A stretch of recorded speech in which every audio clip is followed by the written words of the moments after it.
Hi, my name is Julia. I'm an anti-money laundering specialist, and in this video, I'm going to talk about money laundering in the Australian casino and gambling sector. The creator duo Boy Boy made a video in which they pretend to launder money at a club at the poker machine. We'll start from there. Our first stop is Liverpool Catholic Club. Now, you'd think if you've got a large group of people walking into a club with $15,000 filming themselves committing a crime, it's going to be some kind of high stakes adventure. But after feeding bills into the machine for 10 minutes, we realised it wasn't much fun at all. Oh, we're going to be here for ages. Can you please launder the money quicker? This is going to be the most boring YouTube video in the world. In my head, I'm like, let's launder money. It's so fun. This is not fun at all. Roy wanted us to put his membership card in so he could collect loyalty points from all the money we're stuffing into this machine. You know, with enough points, he could get some free stuff. Oh, We could scam the system. get a free toaster. Yeah, I might get a toaster. Sure. Yeah. You're just going to take our money. Yeah. That's a scam. Now, in order to combat money laundering, these machines are limited to $5,000. So we thought we'd let Troy put in the final bill. Oh, yeah. Right, you put this one in. Will you do the honours? Give it a kiss for good luck. It turns out there's no limit. To detect high volume of cash, the club has a rule, an automatic rule in the poker machine, and the rule is that there is a cash limit of $5,000. Unfortunately, the rule doesn't work. Maybe it never worked, or maybe it used to work in the past, but nobody tested the machine and nobody figured it out yet.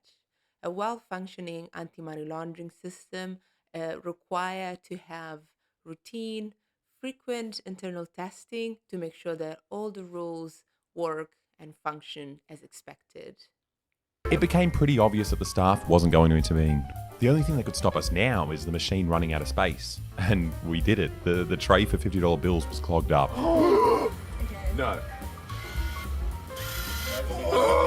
Apparently, the money launderers usually do a bit of gambling so they can blend in with the gamblers and not blow their cover. So now it was our turn. Well, I'm terrified to press anything because I've never spent that much money on anything in my life. Yeah, I reckon. I'm shaking. Yeah, you should be. Oh my I God, can't. it's so scary. What if you lose it? No. No, do 10 cents. What are you doing 1 cent? Come on. Hey, I worked hard for this money. Look at these credits. Is that enough? You can have, no, come on, another one. Oh, what? Stop doing this. You're getting He's addicted. I'm not. What does that mean? apparently nothing. Okay, should we take it out?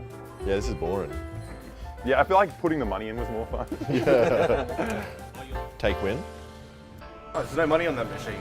Yeah, No. but we put that in. We put 7th, so how do we get the money onto this card? Did you check out by any chance with a member's card by any chance or no? Oh, maybe it's on Troy's one. Okay, so it must have on been that one? It must be on the member's card. Is it on that card? So it's on your card now. So to take it out, we need you at the counter. So if I was to run fast, I got a good day's takings on it. After that quick scare, the process wasn't too hard. The only issue is the maximum you can take out in cash is $5,000 and the rest has to be on a check.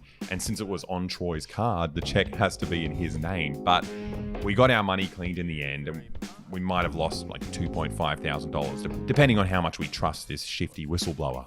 This is the easiest, the simplest way to launder money through gambling. It's called cash in, cash out. It involves 3 phases: placing the dirty cash in the machine, engaging in minimal betting, minimal gambling, and withdrawing clean cash from the teller. From a well-functioning anti-money laundering system, we would have expected someone from the club to notice their behavior. Someone like a staff member to approach the group, bring them on a side, on a quiet room, and asking them questions where the money are coming from and why they didn't gamble. They gambled very little. Boy Boy might have an answer to this question. For example, we had a medical emergency, we had to leave.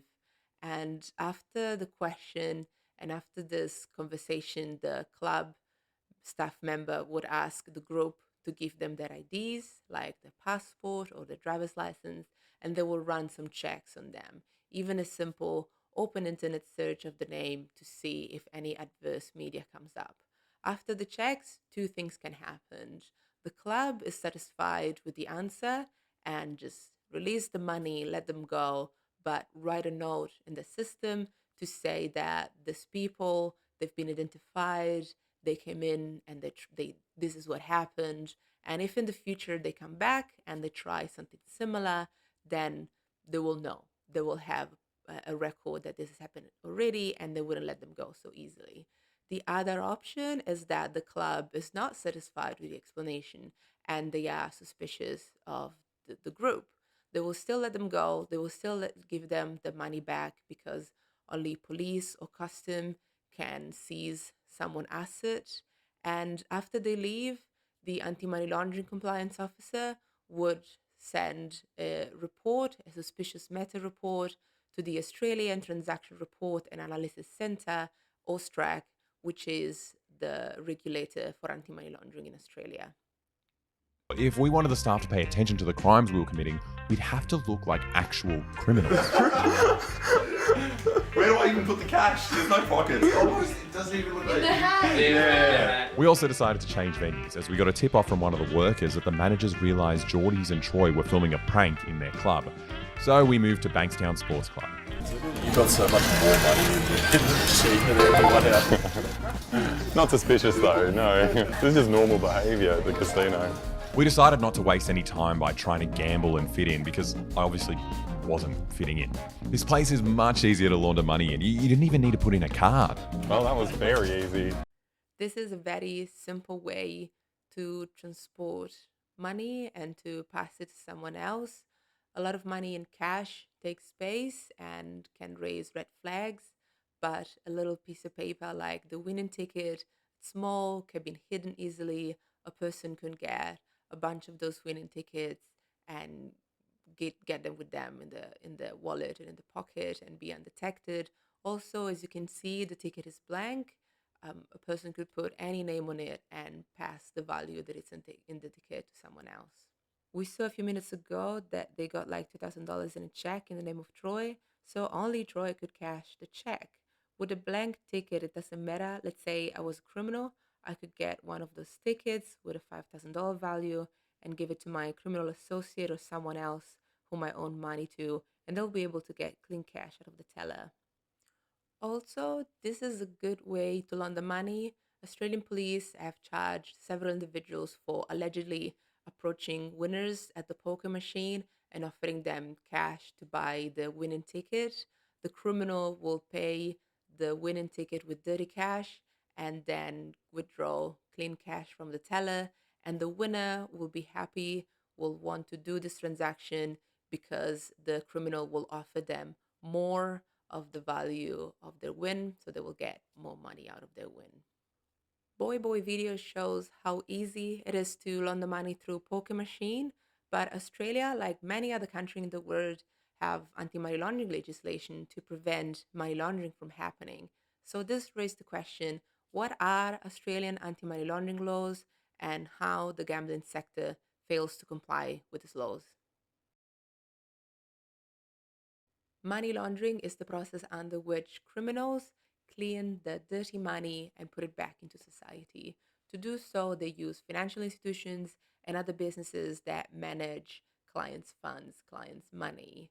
Banks, casino, loan providers, brokers, they are all vulnerable to money laundering because they can be used as a vehicle to move money from one place to another, from one person to another.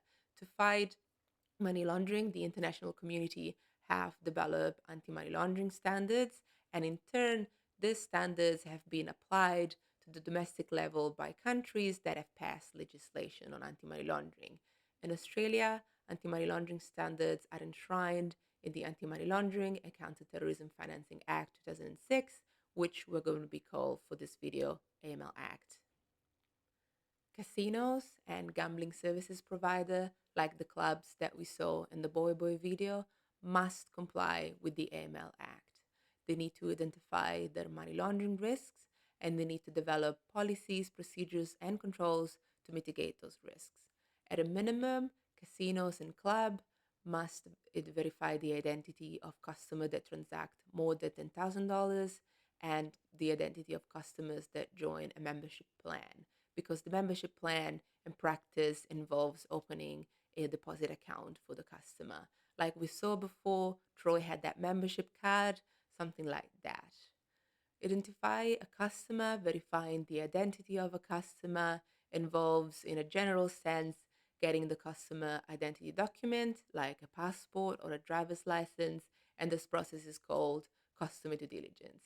Customer due diligence is important because it helps casinos and clubs detect and deter money laundering by reducing anonymity. Casino and clubs, they also need to monitor transactions and behavior of the customers to be able to identify and submit suspicious method report to Austrac. When a customer behave in a suspicious way or when they present red flags, the casino or the club need to identify the customer even if the transaction is below $10,000. For example, in the Boy Boy video, because they behave in such a suspicious way, we would have expected the club to get their identity, even if the transaction was below $7,000. Below $10,000, it was $7,000. And the reason why we want to do that is because when a customer behave in a suspicious way, we want to make sure we know who the customer is, and we want to make sure we know that the money is legitimate. At the time of recording, the AML Act is under review. We are expecting changes that will modernize the AML Act and that will align the Australian AML regime to international standards. One of the changes that we are expecting is lowering the threshold under which customer due diligence must be done from $10,000 to $5,000. Lowering the threshold will make it harder for criminals to launder money because they will need to break the transaction in smaller portion to continue enjoying anonymity. This is the current legal framework, but Australian issues with money laundering and gambling run much deeper than this, and we need to look at a key court case to understand.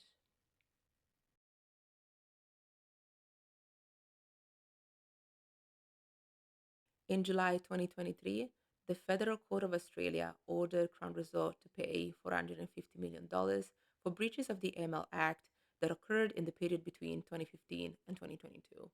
Crown Resort is a gambling and entertainment group, and the federal court found that two of the companies controlled by Crown Resort, Crown Melbourne and Crown Perth, had provided gambling and financial services without properly managing their money laundering risks.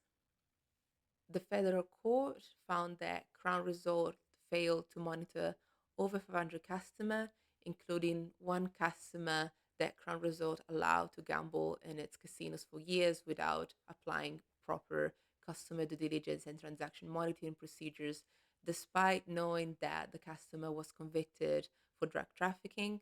Crown Resort also failed to monitor billions of dollars in transactions, including international payments, and Crown also failed to identify and report suspicious matters. Finally, the federal court found that Crown had maintained a business relationship with a junket operator even after being made aware of allegation of the junket operator having relationship with the organized crime. Junket operators are agencies that facilitate the relationship between the high rollers and the casino by organizing trips and VIP treatments for the high rollers. Even without the organized crime connection, junket operators are high risk for money laundering because they have connection exposure to high risk jurisdictions and because they make fund available to junket player with international chain, multiple international payments and third party payments that obscure the origin of the funds. Even with all of this risk, the junket operator program was a material source of revenue for Crown, totaling around $1.7 billion, and the junket program was terminated only in November 2020. Recognizing all of the risk that the junket operator brings, the Casino Control Act was amended and it now prohibits this type of arrangements. Nicole Rose, Austrac CEO, commented, Crown's controversions of the AML Act meant that a range of obviously high-risk practices, behaviors, and customer relationship were allowed to continue unchecked for many years. At the core, anti-money laundering standards are there so that reporting entities like casinos can create paper trail of transactions that they can then be used by Austrac or the police to investigate a person and follow the money. As Crown did not have adequate AML processes, Crown undermined the ability of Austrac and law enforcement agencies to trace money to its source, resulting in the loss of opportunity to detect and disrupt possible suspicious and unlawful activity and to recover proceeds of crime. Despite the federal court decision and even after a Royal Commission inquiry that found Crown Melbourne unsuited to hold a casino license in Victoria, Crown Resorts continue to operate its casinos. Also, the former board of directors and senior manager of Crown Resorts have been replaced and have been dismissed from their roles. Senior managers have an important role in overseeing compliance with the Anti Money Laundering Act, and by changing the management, Crown Resort wants to pass a signal of good intentions. Crown Melbourne and Crown Perth are not alone. Austrac has commenced civil penalties proceedings at the Federal Court against Star Entertainment and Sky City Adelaide. These cases are still ongoing, but allegations are very similar to what we just saw, so much so that Austrac believes that these casinos have made themselves vulnerable to criminal exploitation. The court cases highlight a systemic problem that have been further unveiled by a whistleblower.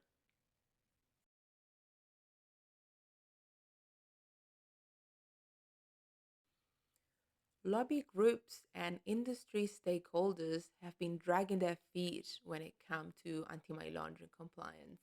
And this is for one reason: profit. Troy Stolz, we saw him before in the Boy Boy video, explained this in an interview. I used to be employed at Clubs New South Wales from 2011 to 2019 in the role of anti-money laundering and counter-terrorism financing compliance manager. My role was to tell the clubs how to detect money laundering in their venues and what to look for. It turns out they didn't want to know this because this is where the profits are. Clubs don't care where the money comes from as long as the money keeps rolling in. If it comes from organised criminal or people with gambling addictions, they don't care. $1 is $1. Troy Stolz, former AML compliance officer turned whistleblower, leaked some Club New South Wales board papers in 2019, showing that 95% of Club New South Wales members were not compliant with the AML Act, effectively proving that Club New South Wales board of directors was aware of the widespread lack of compliance and still didn't do anything to reverse the trend. After the board papers were leaked to a member of the parliament, Club New South Wales retaliated with a breach of confidentiality claim against Troy Stolz. A legal battle went on for 3 years until 2023, when the two parties reached an out-of-court settlement shortly after the former Club New South Wales CEO was replaced. Compliance is a top-down process where senior managers and board of directors have a key role in promoting a good compliance culture. Crown and Club New South Wales senior manager have been dismissed or have stepped down from their roles as a consequence of their inaction, but this is not enough. To see real change, what else can be done?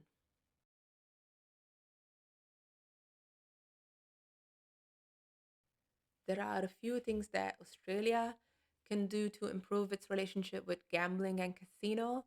First of all, reviewing the penalties connected with breaches of the AML Act. Crown had a penalty of $450 million, which is a very high fine, but compared to the profit that a casino can make, is too low to act as a real deterrent. Instead, introducing civil penalties or even criminal liabilities for individual in senior management position will hold them accountable for their actions.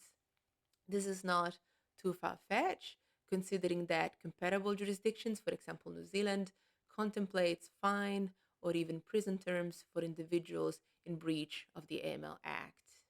A second improvement will come from a review of the AML regime for the gambling sector.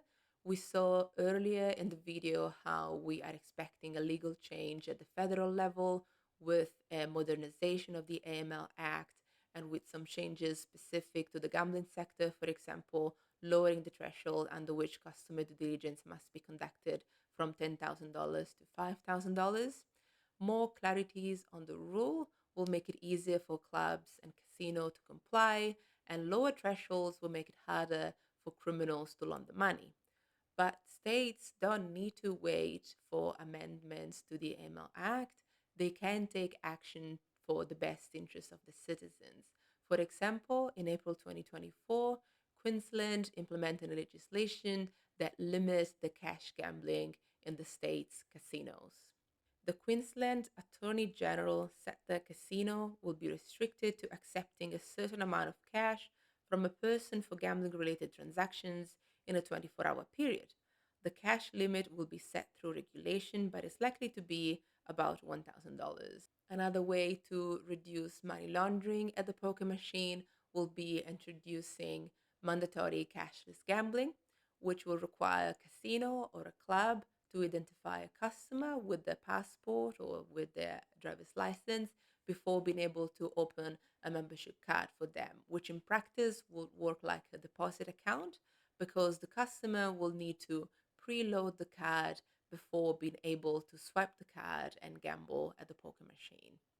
In an inquiry on money laundering and poker machines, the New South Wales Crime Commission stated that mandatory cashless gaming will minimize money laundering associated with poker machines by removing anonymity and increasing traceability of poker machine related transactions.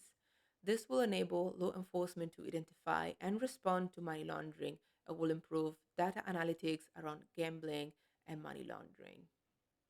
Currently, 4,000 cashless machines are trialed in New South Wales, which is a great start, but obviously this can be a solution only when all machines are cashless because as long as cash machine exists, criminals will always choose to use those ones.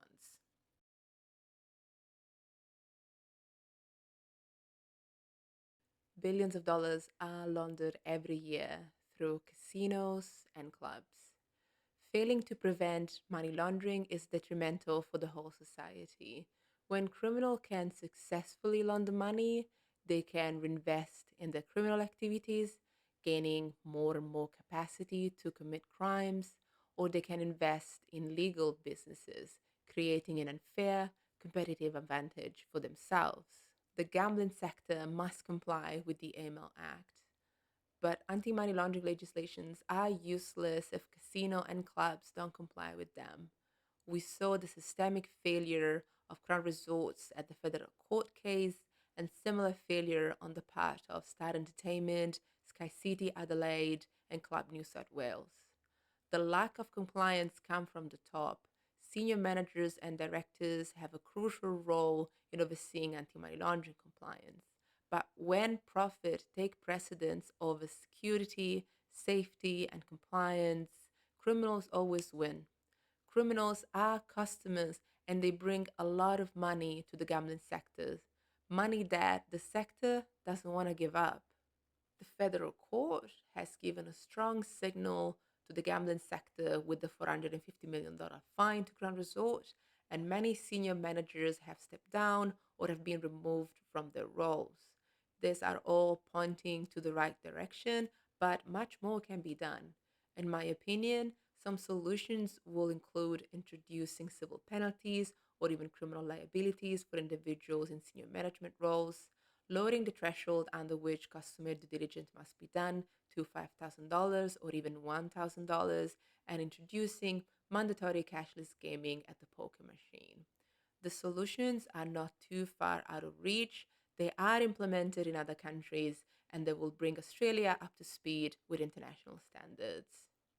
If you made it till here, thank you so much. Let me know in the comments what you think about money laundering in the gambling sector. My name is Julia from Total AML. This is all for me now. I'll see you in the next one.